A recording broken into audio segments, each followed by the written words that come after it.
성경은 그렇게 얘기합니다. 선줄로 생각한 사람들은 넘어질까 조심하라라고 말합니다. 마귀는 심지어 예수님까지도 시험을 했습니다. 그리고 우리가 술집과 도박장과 오락장 등 흔히 마귀의 영토라고 합니다. 그래서 믿는 사람들은 누구든지 이런 출입을 조금 조심해야 된다는 거죠. 또한 우리가 하루 중에 텔레비전을 보는 시간도 말씀을 묵상하거나 성경을 읽는 시간보다 더 많아서는 안 된다는 거. 낚시를 해본 사람은 다 합니다. 낚싯대를 이렇게 쭉 던져보면 미끼 주위를 뱅글뱅글 도는 물고기들을 보게 돼요. 미끼 주위를 뱅글뱅글 도는 물고기들을 보면 그 물고기는 반드시 잡힙니다. 왜냐하면 그 물고기가요, 그 미끼 가까이 왔기 때문에요. 거의가 잡힙니다. 무엇 때문에 낚시 가까이에 이렇게 빙빙 돕니까? 미끼를 굴려고요. 이게 괜찮은가? 라고 이렇게 약간 영악한 물고기들은 툭툭 쳐보기도 해요, 미끼를. 그러나 별 적이 움직임이 없으면 그걸 물입니다. 그러면 그 물고기는 대개가 낚시에 붙들립니다. 그게 바로 낚시가 되는 거라는 거죠. 세상은 지금 온통 죄악으로 물들어 있다고 우리가 얘기를 합니다. 생활 환경에 따라서 깊은 신앙심이 신앙심이 깊은 사람도 있지만 심지어 나쁜 사상과 마음이 그렇게 마음 가운데 깊어지는 사람도 있다는 거예요. 그러나 우리는 그렇습니다. 환경이 전적으로 우리 신앙과 마음을 지배하는 건 아니라는 거. 아무리 좋은 환경을 가졌어도 우리가 세상을 기웃거리고 열등의식에 짓눌려 있으면 참된 신앙을 가질 수가 없습니다. 그러나 참 신앙으로 사탄의 미끼 가까이 가지 않는다면 우리가 그리스도 안에 있으면 환경과 삶을 변화시킬 수 있다는 거예요. 내가 저기 죄악의 소굴에 가서 그걸 변화시키겠다 라고 하면 참 도전의식은 좋아요. 그런데 대부분이 그 죄악의 소굴에 가면 우리가 죄악에 물들 가능성이 높다는 거예요. 그래서 우리가 참 조심해야 된다는 걸 우리는 느끼며 사는 세상입니다. 그래서 정의가 꺾여버리고 불의가 득세하는 세상. 그래서 참으로 세상은 말세다라고 우리가 얘기하는 그런 세상을 살고 있습니다. 그래서 이런 세상에서 우리는 어떻게 살아가야 될 건가? 정말 마귀의 덫이라고 하는 미끼라고 하는 것에 우리가 가까이 하지 않고 하나님과 가까이 하는 그런 삶을 살아야 될 줄로 믿습니다. 예수님께서는 공생의 사역을 시작하시기 전에 세례요한에게 세례를 받으셨습니다. 그 이후에 성령에 이끌려 광야에 가셨습니다. 본문 1절 볼까요? 본문 1절 보겠습니다. 그때 예수께서 성령에게 이끌려 마귀에게 시험을 받으러 광야로 가사라고 얘기합니다. 성령으로 잉태되신 예수님께서 하나님의 아들 되심을 성령님이 증거를 해요. 그 이후에 마귀에게 시험을 받도록 이렇게 광야로 이렇게 이끌림을 받습니다. 그런데 이것은 내면적으로 예수께서 성령에게 자발적으로 순종하시는 것으로 우리가 보게 돼요. 성자 하나님과 성령 하나님의 유기적인 연합과 협력을 통해서 예수께서 하나님과 인류의 공동 대적인 마귀에게 나아가십니다. 세례 이후에 성령이 충만하신 예수님께서 하나님의 일을 시작하시기 전에 첫째 아담을 정복했던 사탄이 둘째 아담이신 예수님을 꺾어버리기 위해서 온 것을 예수님은 그걸 받아들이고 있는 거예요. 그러면서 도전적으로 이것을 극복하시는 그런 모습을 우리는 보게 됩니다.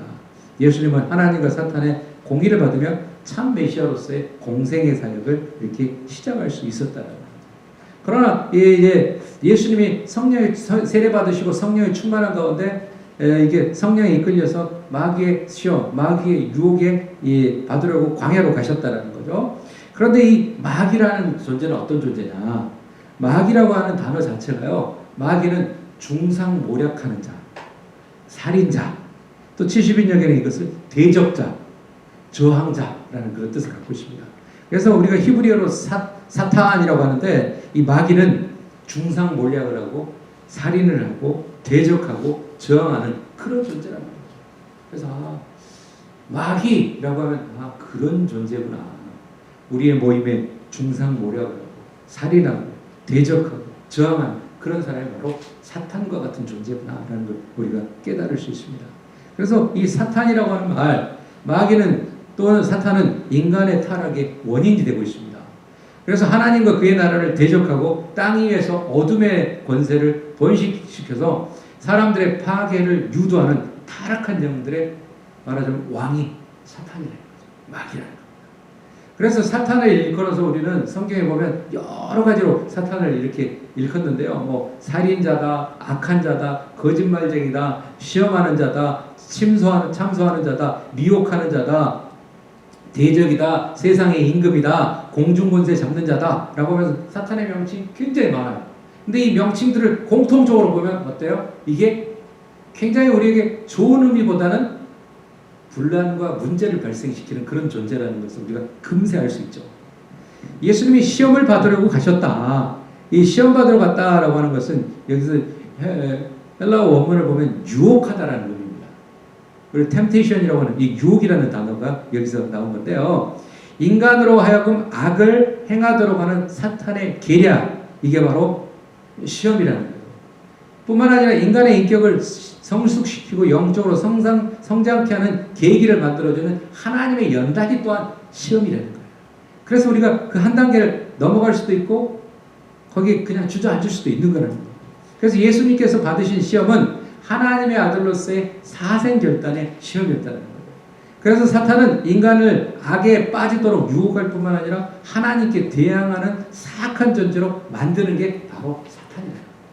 그래서 우리가 사탄은 좋은 게 아니에요. 사탄은 바로 그 파괴적인 실체인 사탄이 예수님께 자기의 최대의 능력을 발휘해서 예수님을 시험하고 있는, 유혹하고 있는 그런 부분을 여기서 이제 보게 됩니다. 광야라고 하는 것, 광야로 이끌었다라고 해요. 광야라는 건 어떤 곳이냐? 성경 문학에 보면은 성경에 주로 나오면 광야는 귀신들의 활동과 밀접한 관계가 있는 곳이 광야입니다. 그런데 이곳의 구체적인 장소에 대해서는 우리가 알 수가 없어요. 그러나 여리고 근처였을 것이다라는 건 분명하고, 또한 이곳에 대해서 십자군 원정 이후에 이곳 지역을 그리스도의 40일 금식 지역이다라고 명명했던 걸 봤을 때 여리고 근처였을 것이다라고 이렇게 볼 수 있다는 겁니다. 본문 2절 볼까요? 본문 2절에 보면 40일을 밤낮으로 금식하신 후에 줄이신지라. 여기 40이라는 단어가 나와요. 40이라는 숫자는 성경 문학적으로 보면 징벌과 고통, 인내와 완성, 인간 한계의 최대치가 40일입니다. 그리고 하나님의 준비 기간으로 우리가 이해됩니다. 특별히 이 숫자는 이스라엘의 역사와 관계가 깊습니다. 예수님의 40주야에 걸친 금식은 이스라엘의 40년의 광야 생활과 연결이 되고요. 또한 그 기간은 모세와 엘리야의 40일 금식과도 관련이 됩니다. 한편으로 이스라엘과 예수는 이 40일 기간 동안 모두 굶주림으로써 신령한 교훈을 얻었고요. 광야에서 대업을 준비하기 위한 그런 시련을 겪었던 기간이 40일이라는 숫자였다. 예수님은 세례를 받으신 후에 각각 주어진 일을 준비하기 위해서 필요한 순종과 충성을 증명하려고 시험을 받으셨다는 거죠. 그리고 중요한 건 여기서 금식하신 후에 줄이신지라. 아니 예수님이 성자 하나님이었다면 그냥 하나님으로만 있다면 굶주릴 필요가 없죠. 신인데. 근데 진정한 인간의 모습으로 오셨기 때문에 예수님이 40일 밤낮을 음식을 드시지 않았기 때문에 육체적으로 정말 배고프고 힘들었다는 거예요. 줄이셨다는 거예요. 이 기간 동안 하나님과 깊은 영적인 교제의 시간이었다는 거예요. 그래서 우리가 40일 동안 뭐 금식을 하다가 세상을 떠나신 분 간혹 계세요. 생명을 걸고 기도하는 거예요. 그 정도로 힘든 거라는 거예요. 그래서 우리가 3일 금식만 하려고 해도 야 이거 진짜 쉽지 않은데 라고 하는데 3일을 금식을 하면 보통 이틀 밤 그때가 굉장히 힘들어요. 그 넘고 나면 또 괜찮아요. 또 일주일 하고 나서 일주일에서 뭐 이렇게 10일 가까워지면 그때 또 힘들어요. 뭐 그 이유도 이제 더 뭐 힘든 고비들이 있긴 한데 이 줄이고 힘든 그 기간에 우리가 뭐 하는 거예요? 힘들 때 하나님을 더 찾고 기도하는 거예요. 그리고 우리가 말씀을 보는 거예요. 우리가 주님께 더 가까이 나아가는 그런 기회가 바로 금식의 기도라는 거죠. 그래서 이제 예수님은 이 금식이 끝난 후에 얼마나 힘드셨어요. 줄이셨다. 너무너무 배고팠다는 거예요. 그 식욕의 고통으로 인해서 그분의 육체가 거의 탈진의 상태에 이르는 그런 상황이었다는 거예요. 그 육체적으로도 굉장히 힘든 그런 상황에 간교한 사탄은 바로 이 같은 결정적인 유혹의 시간을 틈타서 예수님을 시험하려고 했다는 거예요. 시험하려고 했다. 그럼 이런 시험에 대한 사탄의 계략과 예수님의 대응책은 어떤 거였는지 우리가 한번 찾아보도록 하겠습니다. 첫째로 사탄은 이렇게 얘기합니다. 이 돌들로 떡덩이가 되게 하라 라고 얘기합니다. 돌들로 떡덩이가 되게 하라 라고 얘기를 해요. 3절 볼까요? 시험하는 자가 예수께 나와 이르되 내가 만일 하나님의 아들이거든 명하여 이 돌들로 떡덩이가 되게 하라 라고 얘기합니다. 돌이 떡덩이가 된다 라고 하는 거. 이 시험하는 자 먼저 이걸 먼저 보죠. 시험하는 자는 누굴까? 바로 사탄이죠. 사탄이 예수님을 시험하는 거예요. 가장 배고플 때 야, 너 돌을 떡덩이 되게 해봐 이렇게 얘기했다는 거예요. 돌이 정말 빵만한 그 돌들 보면 야, 빵 같기도 하고 그러잖아요. 그래서 40일 금식했던 어떤 목사님이 그러더라고요. 정말 금식하고 힘들 때 어디서 치킨 냄새가 그렇게 나더라고요. 주변에 치킨 먹는 사람 아무도 없었는데 그 몇 킬로 떨어져 있는 데서 누가 먹은 그 냄새가 그렇게 나더라는 거예요. 그러니까 굉장히 힘든 거라는 거죠. 그 정도로 힘든 거라는 거. 그래서 사탄은 예수님이 아주 육체적으로 줄이고 정말 힘든 그런 상황에 있을 때 예수님을 유혹한 거예요. 그래서 사악한 존재는 가장 우리가 약할 때 파고든다는 거죠. 가족 파고든다는 거예요. 내가 만약 하나님의 아들이거든 이 첫 시험은 하나님께서 주신 사명과 어긋나는 방법으로 아들의 능력을 사용하게 하려고 유혹이에요. 예수님 물론 능력이 있어요. 야, 돌 떡덩이 돼. 충분히 하실 수 있어요. 그런데 그 능력을 예수님이 사용해야 될 능력을 자신의 배고픔의 문제를 해결하는 데 사용하도록 사탄은 유혹하고 있는 거예요. 예수님은 그 능력을 어디에 사용해야 돼요? 하나님 나라를 위해서 사용을 해야 되는데 그 능력을 다른 곳에 사용하도록 그렇게 유혹한 거라는 거예요. 그래서 만일 하나님의 아들이거든 이라고 말은 사탄이 예수님의 메시아성을 의심한다기보다는 그 다음에 시험을 위해서 발판을 마련한 겁니다. 그래서 사탄의 목적은 예수님으로 하여금 그 능력을 자기를 위해서 사용하도록 유혹한 거예요. 이게 바로 이 돌들로 떡덩이가 되게 하라. 사탄은 예수님으로 하여금 자신이 지닌 메시아적인 권능을 그 능력을 메시아로서의 그 직분을 수행하기에 사용하기보다는 당신의 배고픔의 문제, 개인적인 문제를 위해서 해결하기 위해서 사용하라고 유혹하고 있는 거라는 거예요. 그러나 예수님은 먹을 것을 거부하고 사탄의 유혹을 물리치십니다. 의를 유지하고 인류에게 영원한 생명의 떡이 되실 수 있었다는 거죠. 이런 사탄의 시험에 대해서 예수님께서는 어떻게 물리치셨나? 이단 옆차기를 하셨냐? 아닙니다. 예수님은 어떻게 하셨어요? 말씀으로 물리치셨다. 본문 4절 볼까요? 4절 보겠습니다. 예수께서 대답하여 이르시되 기록되었을 때 사람이 떡으로만 살 것이 아니요 하나님의 입으로부터 나오는 모든 말씀으로 살 것이라 하였느니라 하시니 예수님은 말씀으로 사탄을 물리쳤다는 거죠. 그런데 어떤 말씀입니까? 기록된 말씀. 기록된 말씀이 바로 구약 성경에 기록된 말씀으로 그것을 물리쳤다는 거죠. 예수님은 사탄의 시험을 능히 이길 수 있는 방법은 아주 정확무오한 하나님의 말씀이었다는 거예요. 지금도 살아 역사하시는 하나님의 말씀밖에 없다는 것을 우리에게 시사해주고 있다는 거예요. 그래서 예수님의 답변은 모두가 기록된 하나님의 말씀입니다. 예수님의 개인적인 말씀이 아니었어요. 기록된 말씀입니다. 예수님의 겸손과 성경의 정통하신 지혜가 뚜렷이 나타나는 거예요. 그래서 우리 크리스천들도 마찬가지입니다. 삶에서 어려운 시험이나 곤경이 닥쳐왔을 때 자기의 지식이나 경험에 의존하지 말고 하나님의 말씀에 의지해서 예수를 본받는 성숙한 신앙인의 모습을 갖춰야 될 줄로 믿습니다. 예수님이 말씀으로 물리치시는데 그 말씀은 뭐예요? 사람이 떡으로만 살 것이 아니요 하나님의 입으로부터 나오는 모든 말씀으로 살 거다라고 얘기합니다. 이것은 70인역의 신명기 8장 3절을 인용한 건데요. 예수님은 떡만을 강조하는 사탄에게 땅의 양식과 하늘의 양식을 대조해서 사람의 존재 양식, 바로 사람의 생명은 창조주 하나님을 떠나서는 존재할 수 없다라는 걸 얘기를 해줍니다. 그렇다고 해서 예수님이 떡으로만 산다, 너희들이 떡으로만이라고 하는 제한적인 용법을 사용합니다. 우리 삶에 떡 필요해. 그러나 하나님의 말씀도 필요하다. 그래서 우리는 떡과 하나님의 말씀 두 가지를 균형 있게 그렇게 가져가는 게 필요하다는 것을 얘기해주고 있다는 거죠. 그래서 인간에게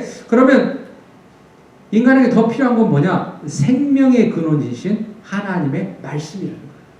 그래서 우리는 성경에서의 창조 후의 인류 역사 속에서 일시적으로 떡 문제에 정신이 팔려서 영원한 생명을 잃어버린 수많은 사람들을 우리는 성경을 통해서 봅니다. 크리스천들은 마땅히 하나님의 말씀을 전적으로 신뢰하고 그리고 물질적인 생활에 허점을 파고드는 사탄의 교활한 시험을 처음부터 우리가 근절시켜야 됩니다.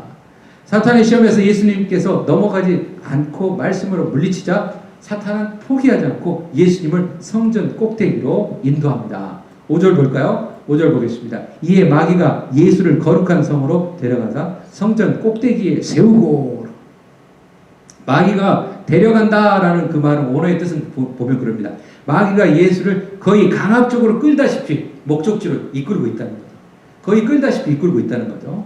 그래서 거룩한 성은 어딜까요? 바로 예루살렘 성을 얘기하죠.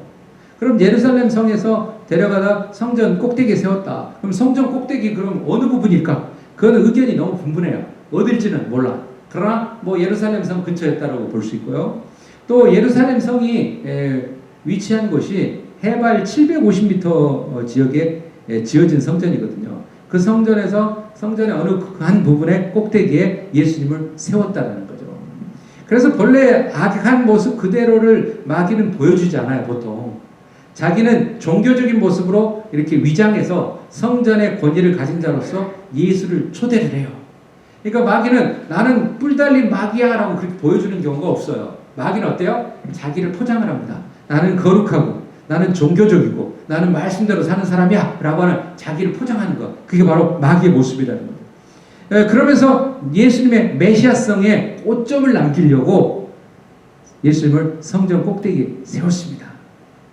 두 번째 보면 둘째로 성전 꼭대기에서 세우면서 사탄은 뭐라고 합니까? 성전 꼭대기에서 뛰어내려라 라고 해요. 본문 6절을 보면 아주 기가 막힌 내용이 나오죠. 이르되 내가 만일 하나님의 아들이거든 뛰어내리라. 기록되었을 때 그가 너를 위하여 그의 사자들을 명하시리니 그들이 손으로 너를 받들어 발이 돌에 부딪히지 않게 하리로다 하였느니라 라고 얘기합니다. 뛰어내리라. 이 말은 뭐냐면 깊은 낭떠러지로 스스로 몸을 날려보라. 너 높은 데서 뛰어내려봐. 너 몸을 날려봐 라고 얘기하는 거예요. 마귀의 아주 음흉한 유혹입니다. 만약 예수가 마치 하늘에서 뛰어내려온다면 그것이 곧 허영과 야심으로써 메시아를 고대하는 백성들에게 하나의 확실한 표징은 될 수 있지만 이것은 결국 예수님의 메시아성을 알고 있는 마귀가 예수께 희생의 길을 걷기보다는 세상의 열렬한 환대 거기에 빠지도록 그렇게 유혹을 하고 있는 거예요. 기록되었을 때 그가 너를 위하여, 이제 사탄의 공격은 예수의 하나님 아들됨과 그 아들이 신뢰하는 하나님의 보호라고 하는 걸 얘기해요. 그래서 마귀는 그래요. 야, 너가 떨어질지라도 너는 하나님의 아들이거든. 하나님의 아들이거든 뛰어내려라. 하나님이 그의 사자 천사를 보내가지고 너 발이 땅에 닿기 전에 그 손으로 너를 이렇게 닿지 않게 해줄 거야. 물론 하나님 그렇게 해주실 수도 있어요. 그것은 뭐냐면 사탄은 열렬한 환영, 세상에서의 박수, 환호 이것을 누리면서 십자가의 길로 가지 마라. 영광의 길로만 가라 라고 하는 것을 유혹하고 있는 거라는 거예요. 그래서 하나님을 의뢰하는 자의 절대적인 보호를 노래하는 그 시편 91편 11절 12절의 내용이거든요. 이게 그걸 이용한 거예요. 사탄은 하나님의 말씀으로 하나님의 아들을 궁지에 몰아 넣으려고 하는 그런 계략을 속임수를 쓴 거라는 거예요. 7절 볼까요? 7절 보면 이제 예수님이 어떻게 대응하시는지 보겠습니다. 예수께서 이르시되 또 기록되었을 때 주 너의 하나님을 시험하지 말라 하였느니라 하시니, 주 너의 하나님을 시험하지 마라. 근데 예수님이 여기서 말씀하는데 기록되었을 때, 또 기록되었을 때, 예수님의 정확한 답변은 어디에 있습니까? 항상 성경 말씀에 근거하고 있다는 거죠. 그러면서 예수님은 얘기해요. 마귀가 사용한 성경 구절을 부인하거나 거부한 게 아니라 예수님은 이렇게 얘기해요. 바르게 해석하라. 해석을 바르게 해야 된다는 거죠. 실제로 하나님을 대적하는 엄청난 실수를 저지른 사람들은 언제나 성경을 무시해서가 아니라 스스로 잘못된 해석을 함으로써 성경을 모순투성이로 만들어버린다는 거예요. 그래서 우리가 성경을 바르게 해석하는 거 굉장히 중요하다는 거예요. 성경을 어떤 한 구절만 가지고 야 이게 이렇게 얘기하잖아. 근데 앞뒤 문맥을 보면 그런 내용이 아니거든요. 근데 그런 내용으로 그냥 알고 있는 경우가 있어요. 그래서 우리가 성경을 바르게 알아야 되고 바르게 해석해야 된다는 거예요. 그러면서 예수님이 그러죠. 야, 기록되었다. 하나님 말씀에 주 너의 하나님을 시험하지 말라. 시험하지 말라라고. 실제로 어느 누구나 하나님의 보호하신다는 증거로 그 약속의 주체이신 하나님을 의심하여 그분께 기적적인 표적을 요구하는 것은 잘못된 일이에요. 하나님 의심하지 말자라는 거. 그래서 우리 하나님의 아들들이 마땅히 가져야 될 자세는, 하나님의 자녀들이 마땅히 가져야 될 자세는 뭐예요? 신뢰와 순종이라는 거. 사탄은 에덴 동산에서 하와를 유혹할 때 어떻습니까? 하나님이 참으로 그 선악과를 먹지 말라고 하셨냐? 이렇게 물어봐요. 그럴 때 사탄이 그렇게 물어보니까 에덴 동산에서 하와는 유혹에 넘어가가지고 뭐래요? 죽을까 하노라 라고 창세기 3장 3절 그렇게 얘기해요. 이처럼 오늘날 우리가 성도들에게 똑같은 방식으로 시험을 해와요. 우리에게 하나님의 말씀을 의심하도록 만든다는 사실을 우리가 기억하자는 거예요. 말씀을 우리가 기억하면서 말씀을 신뢰하면서 말씀은 이렇게 얘기하는데 교묘하게 얘기해요. 말씀을 전혀 얘기하지 않는 건 아니에요. 사탄이. 약간 비꼬아가지고 잘못 해석하도록 우리를 이끈다는 거예요. 야, 하나님이 너 선악과 여기 에덴 동산에 있는 거 다 먹지 말라고 했냐? 아니, 저 선악과만 먹지 말라고 했는데 왜 그런 줄 알아? 너 하나님처럼 될 것 같으니까 그래. 근데 그 유혹의 앞부분에 하와가 어때요? 그거 먹으면 어떤다고 그랬는데 반드시 죽는다라고 남편은 그렇게 얘기했는데 하와는 어때요? 죽을까 하노라. 그 말은 뭐예요? 죽을지 안 죽을지 그거 먹어봐야 알겠는데 그 말이에요. 그 가능성을 열어놓으니까 그렇게 가는 거라는 거예요. 그래서 우리가 확고함을 가지면 사탄이 우리를 틈탈 수가 없다는 거예요. 그래서 우리가 확실한 믿음, 확실한 순종 그게 없기 때문에 그런다는 거죠. 그래서 두 번의 실패로 인해서 사탄은 결코 실패 이후에도 결코 포기하지 않아요. 그래서 예수님을 또 시험하려고 시도합니다. 8절 볼까요? 사탄이 또 어떻게 얘기해요? 마귀가 또 그를 데리고 지극히 높은 산으로 가서 천하 만국과 그 영광을 보여라고 해요. 지극히 높은 산. 지극히 높은 산이란 어느 산일까? 학자들의 의견들이 쭉 많아요. 그런데 중요한 것은 우리 주님께서 단지 육신의 눈으로서 모든 모든 나라를 볼 수 있는 그런 산은 존재하지 않는다는 거죠.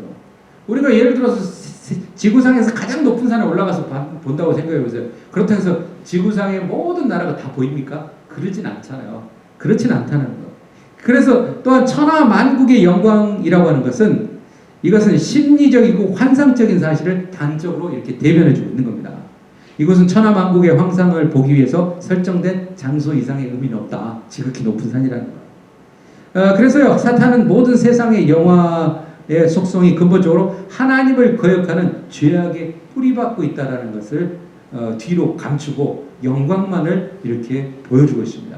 그래서요, 사탄은 반드시 우리를 넘어지게 할 때 좋은 부분만 보여줘요. 실패에 대해서는 얘기를 안 해요. 그리고 이렇게 될 거야 라고 하는 뜬구름 잡는 그런 얘기를 많이 합니다. 실제로 예수님은 죄를 제거하기 위해서 오신 거지 예수님은 영광을 누리기 위해서 오신 건 아니라는 거. 사탄의 유혹에 빠지지 않도록 우리는 더욱더 말씀에 철저해야 된다는 걸 기억하시기 바랍니다. 세 번째로 사탄이 그 보여주면서 뭐라고 그래요? 내게 엎드려 경배하면 이 모든 것을 주겠다라고 얘기합니다. 내게 엎드리라는 거야. 경배하면 주겠다라는 거예요. 이 경배한다라는 것은 프로스퀴네세스라고 하는 단어인데요. 이 동사는 지체가 높은 지배자들, 특히 종교적인 숭배와 예배로서 하나님 앞에 꿇어엎드리는 동양적인 의미를 이렇게 함축하고 있는 거예요. 사탄은 세상의 창조자도 아닙니다. 종말론적인 왕국의 최종 창조자도 분명 아닙니다. 더욱이 잠시 행하고 있는 악의 세력은 제한된 것이고 곧 멸망할 존재에 불과합니다. 그런데 사탄은 아닌 것처럼 자기를 포장하는 거죠. 그러면서 예수님께 야, 너 나한테 엎드려 경배해 요구하는 거예요. 자기 실체를 완전히 오해하고 있는 거라는 거죠. 그 같은 요구는 왕으로 만들어준다는 미명 아래 예수님을 자기 수하에 두려고 하는 사탄의 속셈이었다는 거예요. 그러면서 네가 나에게 엎드려 경배하면 이 모든 거 너한테 줄 거야. 이 세상의 왕권 너한테 줄 거야 라고 얘기를 하는 거죠.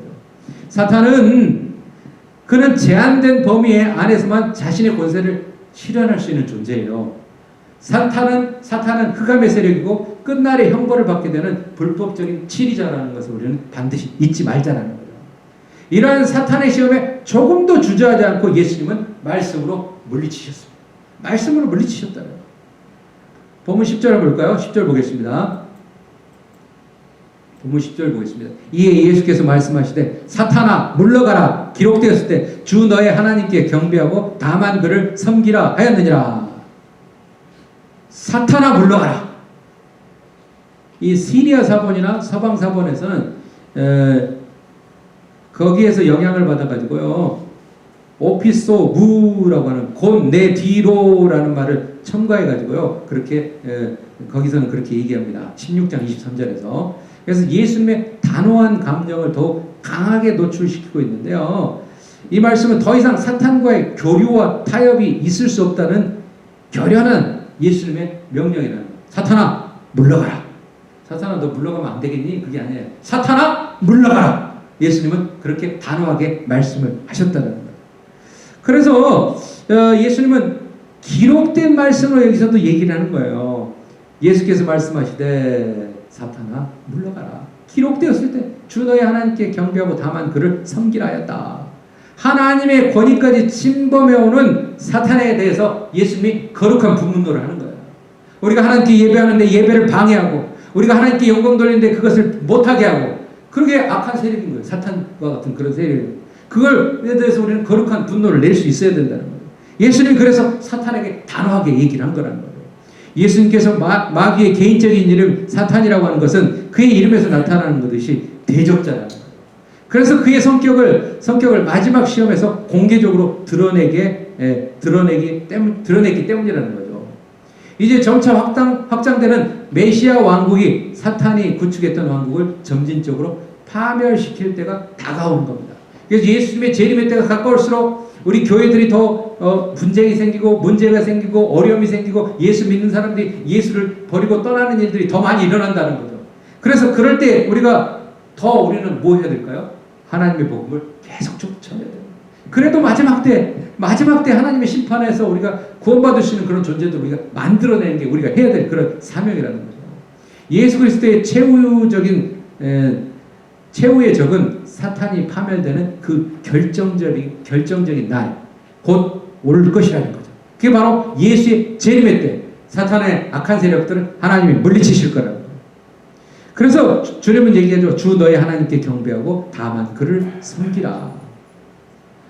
예수님은 사탄의 제안이 모두 율법 중에 가장 중요한 1계명과 2계명을 거역한 거예요. 나에게 엎드려 경배하라고 했잖아요. 하나님은 그렇게 나 외에 다른 신을 내게 두지 말고 나 외에 다른 신상을 만들지 말고 거기에 절하지 말고 섬기지 말라라고 분명히 얘기했잖아요.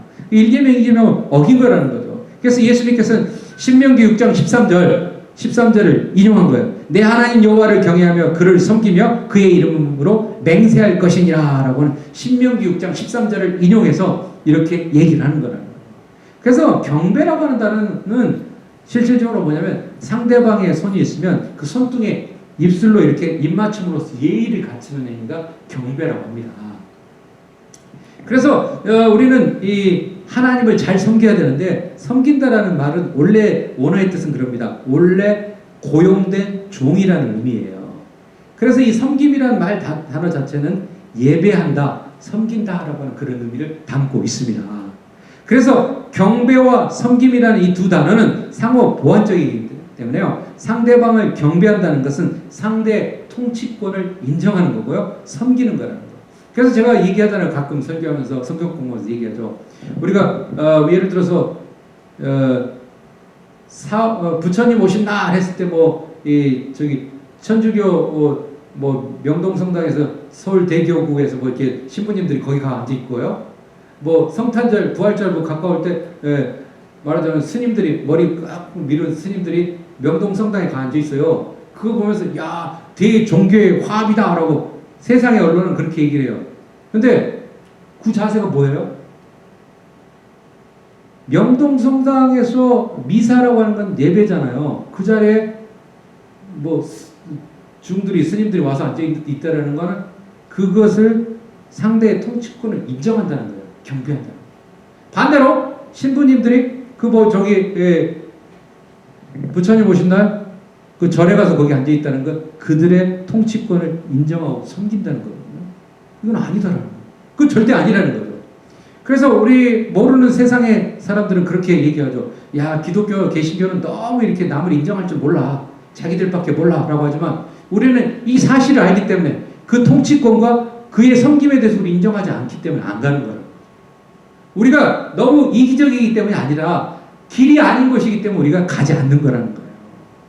그래서 이제 모든 사람들은 다만 하나님을 섬겨야만 하는데 그 이유는 오직 하나님만이 우리의 창조주이시고 그분만이 진리이고 그분만이 구원자이기 때문이라는 겁니다. 이러한 마귀의 시험에 대해서 말씀으로 철저하게 대처하시는 예수님의 태도에 마귀는 결국 더 이상 어떻게 할 수 있는 방법이 없자 떠나가게 됩니다. 11절 볼까요? 11절 보겠습니다. 이에 마귀는 예수를 떠나고 천사들이 나와서 수종드니라. 어떻게 3번이나 예수님을 시험했지만 예수님을 어떻게 할 수가 없기 때문에 사탄은 어때요? 말씀에 의해서 철저하게 실패하고 패하고 떠나갔다는 거죠. 그런데 우리가 여기서 이 마귀가 떠나갔다, 예수를 떠났다라고 하는 떠나고라고 하는 말을 우리가 초점을 맞춰서 봐야 되는데요. 이 말은 현재 시대로서 누가복음의 4장 13절에 보면 얼마 동안이라는 뜻이 있고요. 또 적당한 시기까지 떠남을 의미한다. 그러니까 마귀가 떠난 것이지 완전히 멸망한 건 아니에요. 마귀가 잠시 떠난 거지 완전히 멸망한 건 아니라는 거죠. 마귀는 최후의 패배로 인해서 영원한 풀무불에 이제 불못에 던져지게 될 거지만 계시록은 그렇게 얘기하지만 그리스도의 왕국을 붕괴시키기 위해서 하나님의 백성을 넘어뜨리기 위해서 계속적으로 마귀는 시도를 한다는 거죠. 멈추지 않고 우리에게 계속 시도를 한다는 거죠. 그게 바로 마귀라는 겁니다. 그래서 우리는 기억해야 된다는 거예요. 우리를 계속 넘어뜨리려고 하고 우리를 시험하려고 하고 우리를 자꾸 이렇게 예수 믿지 못하게 하려고 하는 게 사탄이라는 거, 마귀라는 걸 기억하시기 바랍니다. 그러자 떠나가자 천사들이 나와서 수종드니라 라고 얘기합니다. 마귀가 떠났을 때 천사들이 온다라는 거예요. 마귀의 유혹을 물리치자 천사의 도움을 받는다는 거예요. 반대로 생각하면 마귀의 유혹을 물리치지 못하면 천사의 도움을 받을 수 없다는 거예요.